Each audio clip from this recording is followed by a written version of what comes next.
जय श्री गणेश। आइए सुनते हैं गणेश जी की पौराणिक कथा। पौराणिक एवं प्रचलित श्री गणेश जी कथा के अनुसार एक बार देवता कई विपदाओं में घिरे थे। तब वह मदद मांगने के लिए शिव जी भगवान के पास आए। उस समय शिव के साथ कार्तिकेय तथा भगवान श्री गणेश जी बैठे हुए थे। देवताओं की बात सुनकर शिव जी ने कार्तिकेय व गणेश जी से पूछा कि तुम में से कौन देवताओं के कष्टों का निवारण कर सकता है। तब कार्तिकेय व गणेश जी दोनों ने स्वयं को इस कार्य के लिए सक्षम बताया। इस पर भगवान शिव ने दोनों की परीक्षा लेते हुए कहा कि तुम दोनों में से जो सबसे पहले पृथ्वी की परिक्रमा करके आएगा वही देवताओं की मदद करने जाएगा। भगवान शिव के मुख से यह वचन सुनते ही कार्तिकेय अपने वाहन मोर पर बैठकर पृथ्वी की परिक्रमा के लिए निकल गया। परंतु गणेश जी सोच में पड़ गए कि मैं चूहे के ऊपर चढ़कर सारी पृथ्वी की परिक्रमा कैसे करूंगा, तो इस कार्य में उन्हें बहुत समय लग जाएगा। तभी उन्हें एक उपाय सूझा। गणेश जी अपने स्थान से उठे और अपने माता पिता की के साथ बार परिक्रमा करके वापस बैठ गए। परिक्रमा करके लौटने पर कार्तिकेय स्वयं को विजेता बताने लगे। तब शिव जी ने श्री गणेश जी से पृथ्वी की परिक्रमा न करने का कारण पूछा। तब गणेश जी ने कहा कि माता पिता के चरणों में ही समस्त लोक है। यह सुनकर भगवान शिव ने गणेश जी को देवताओं के संकट दूर करने के लिए आज्ञा दे दी। इस कारण भगवान शिव ने गणेश जी को आशीर्वाद दिया कि चतुर्थी के दिन जो तुम्हारा पूजन करेगा और रात्रि को में चंद्रमा को अर्घ्य देगा, उसके तीनों तप यानी दैहिक तप, दैविक तप और भौतिक तप दूर होंगे। इसी व्रत को करने से व्रतधारी के सभी तरह के दुख दूर होंगे और उसे जीवन के भौतिक सुखों की प्राप्ति होगी। चारों तरफ से मनुष्य की सुख समृद्धि बढ़ेगी। पुत्र पौत्र इत्यादि धन ऐश्वर्य की कमी नहीं रहेगी। तो ये थी गणेश जी की कहानी।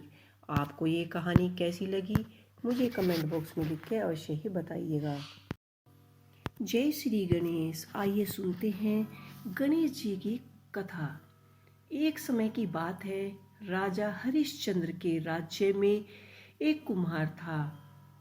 वह मिट्टी के बर्तन बनाया करता था, लेकिन वे कच्चे रह जाते थे।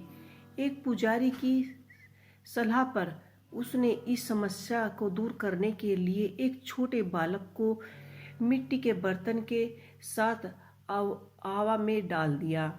उस दिन संकट चतुर्थी का दिन था। उस बालक की माँ अपने बच्चे के लिए परेशान थी।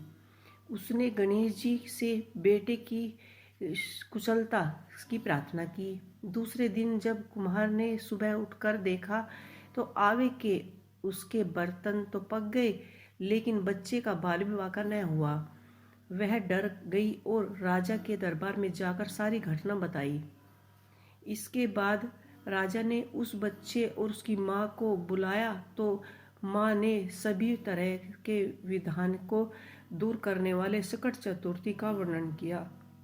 इस घटना के बाद से महिला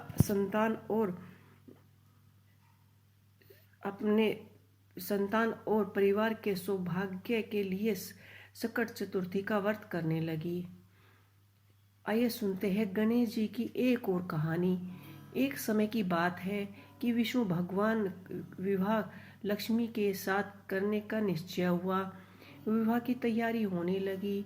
सभी देवताओं को निमंत्रण भेजा गया, परंतु गणेश जी को निमंत्रण नहीं भेजा गया। कारण जो भी रहा हो, जब भगवान की बारात जाने का समय आया तो सभी देवता अपनी पत्नियों के साथ विवाह समारोह में सम्मिलित हुए। उन सब को देखते ही गणेश जी कहीं नहीं दिखाई दे रहे हैं तब वे आपस में चर्चा करने लगे। गणेश जी को न्याय नौता नहीं या स्वयं गणेश जी नहीं आए। सभी को इस बात पर आश्चर्य होने लगा। तभी सबने विचार किया कि विष्णु भगवान से ही इसका कारण पूछा जाए। विष्णु भगवान से पूछने पर उन्होंने कहा कि हमने गणेश जी के पिता भोलेनाथ महादेव को हमने गणेश जी भोलेनाथ को आमंत्रित किया है, उन्हें न्योता नहीं भेजा गया। यदि गणेश जी अपने पिता के साथ आना चाहें तो आ सकते हैं, अलग से न्योता देने की कोई आवश्यकता नहीं है। दूसरी बात यह है कि उनको 1.25 मन मूंग, 1.25 मन चावल, 1.25 मन घी और 1.25 मन लाडू का भोजन दिन भर चाहिए। यदि गणेश जी नहीं आएंगे तो कोई बात नहीं, दूसरे के घर जाकर इतना सारा खाना पीना अच्छी बात नहीं है, नहीं अच्छा लगता है। इतनी वार्ता कर ही रहे थे कि किसी के एक ने सुझाव दिया कि यदि गणेश जी नहीं आएंगे तो उनको द्वारपाल बनाकर बैठा देंगे कि आप घर की याद रखना। आप तो चूहे पर बैठकर धीरे धीरे चलेंगे तो बारात से पीछे ही रह जाएंगे। यह सुझाव भी सबको पसंद आया तो विष्णु भगवान जी ने अपनी स्वीकृति दे दी। होना क्या था, इतने में गणेश जी वहां आ पहुंचे और उन्हें समझा बुझाकर घर की रखवाली करने के लिए बैठा दिया। बारात चल दी। तब नारद जी ने देखा कि गणेश जी तो दरवाजे पर ही बैठे हुए हैं, तो वे गणेश जी के पास आ गए और रोकने का कारण पूछा। गणेश जी ने कहने लगे कि विष्णु भगवान ने मेरा अपमान किया है। नारद जी ने कहा कि आप अपने मूषक सेना को आगे भेज दें तो वह रास्ता खोद देंगी, जिनसे उनके वाहन धीरे धरती में धंस जाएंगे। तब आपको सम्मान पूर्वक बुलाना पड़ेगा। अब तो गणेश जी ने अपने मूषक सेना जल्द से जल्द आगे भेज दी और सेना ने जमीन पोली कर दी। जब बारात वहां से निकल रही थी तो रथों के पहिया उसमें धंस गए। लाख कोशिश करने पर भी पहिया वहां से निकल नहीं रहे थे। अपने अपने उपाय सभी ने किए, परंतु पहिया तो नहीं निकले बल्कि जगह जगह से टूट गए। किसी ने सुझाव में नहीं आया कि अब क्या किया जाए। तब नारद जी ने कहा कि आप लोगों ने गणेश जी का अपमान करके अच्छा नहीं किया। यदि उन्हें मना लाए जाए तो सब कार्य सिद्ध हो सकता है और यह संकट भी टल सकता है। शंकर भगवान ने अपने दूत नंदी को भेजा और श्री गणेश जी को लेकर आए। गणेश जी का आदर सम्मान के साथ पूजन किया गया। तभी कहीं रथ के पहिए निकले। अब रथ के पहिए निकालो को गए, परंतु टूटे फूटे हो गए। तो उन्हें सुधारे कौन। पास के खेत में एक खाती काम कर रहा था, उसे बुलाया गया। खाती अपने कार्य के पहले श्री गणेशाय नमः कहकर श्री गणेश जी की वंदना मन ही मन करने लगा। देखते ही देखते सभी पहिए ठीक कर दिए। तब खाती ने कहा कि हे देवताओं, आपने सर्वप्रथम गणेश जी को नहीं मनाया होगा और ना ही उनकी पूजा की होगी, इसलिए तो आपके साथ ये संकट आया है। हम तो मूर्ख अज्ञानी हैं, फिर भी हम सबसे पहले गणेश जी की पूजा करते हैं, उनका ध्यान करते हैं। आप लोग तो देवगण हैं, फिर भी आपने गणेश जी को कैसे भुला दिया। अब आप लोग भगवान श्री गणेश जी की जय बोलकर जाए तो आपके सभी कार्य बन जाएंगे और कोई भी संकट नहीं आएगा। ऐसा कहते ही बारात वहां से चल दी और विष्णु भगवान की शादी लक्ष्मी से अच्छी तरह से संपन्न हो गई। सभी सकुशल घर लौट आए। हे गणेश जी महाराज, आपने जैसे विष्णु भगवान जी को जैसे कार्य सैयारे, ऐसे ही कार्य सबके सिद्ध करियो। बोलो गजानन भगवान की जय। आइए सुनते हैं गणेश जी की एक और कथा। श्री गणेश जी चतुर्थी व्रत की पौराणिक कथा के अनुसार एक बार भगवान शिव तथा माता पार्वती नर्मदा नदी के किनारे बैठे थे।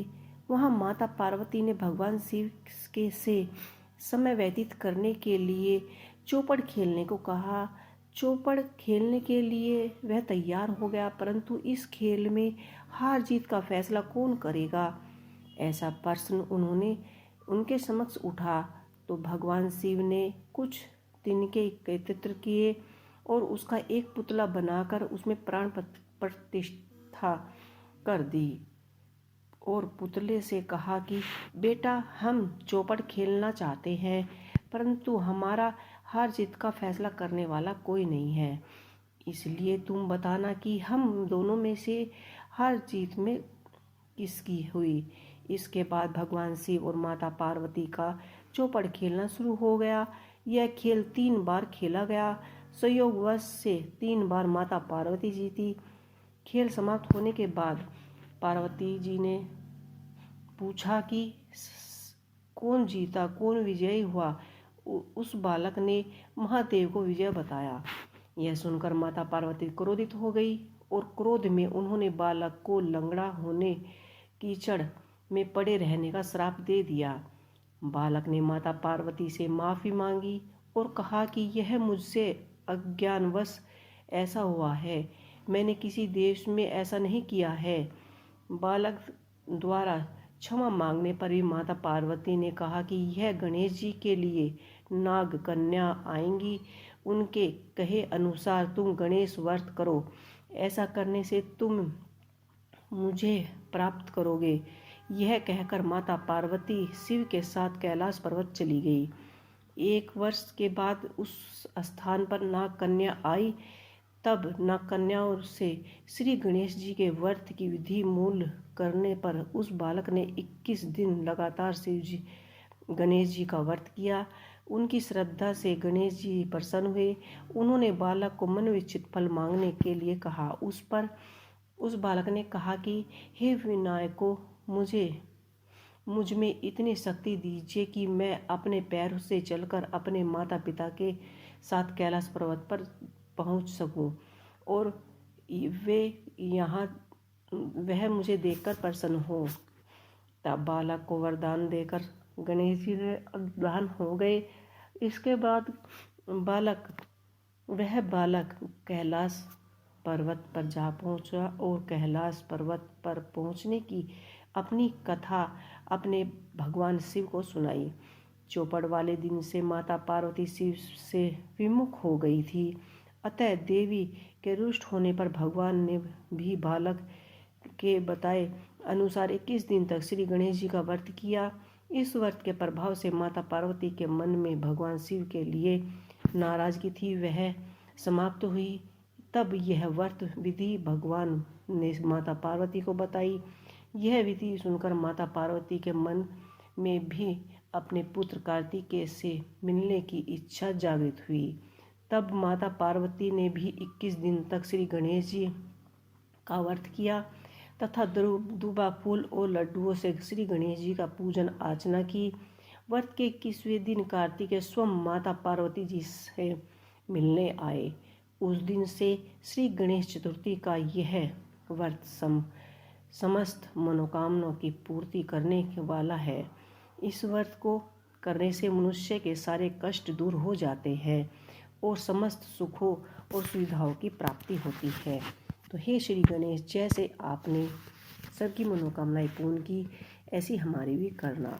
आप लोगों को ये लगातार कथाएं कैसी लगी, हमें कमेंट बॉक्स में लिख के अवश्य ही बताइएगा। आइए सुनते हैं गणेश जी के बड़े प्यारे प्यारे भजन। घर में पधारो गजानंद जी, हमारे घर में पधारो। घर में पधारो गजानंद जी, मेरे घर में पधारो। रिद्धि सिद्धि लेके आओ, रिद्धि सिद्धि लेकर आओ। आओ गणराजा आओ, मेरे घर में पधारो। घर में पधारो गजानंद जी, मेरे घर में पधारो।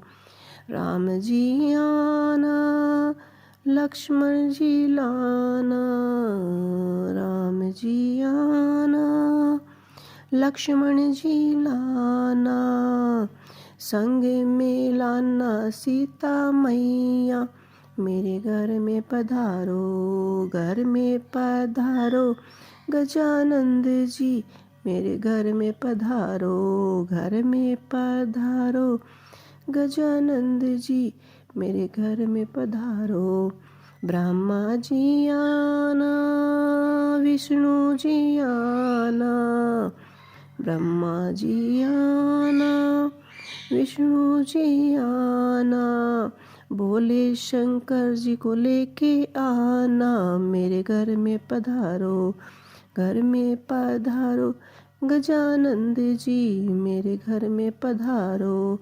लक्ष्मी जी आना, गोरा जी आना, सरस्वती मैया को लाना, मेरे घर में ना, घर में पधारो गजानंद जी, मेरे घर में पधारो। विघ्न को हारना, मंगल करना, कारज शुभ कर जाना, मेरे घर में पधारो, घर में पधारो गजानंद जी, मेरे घर में पधारो।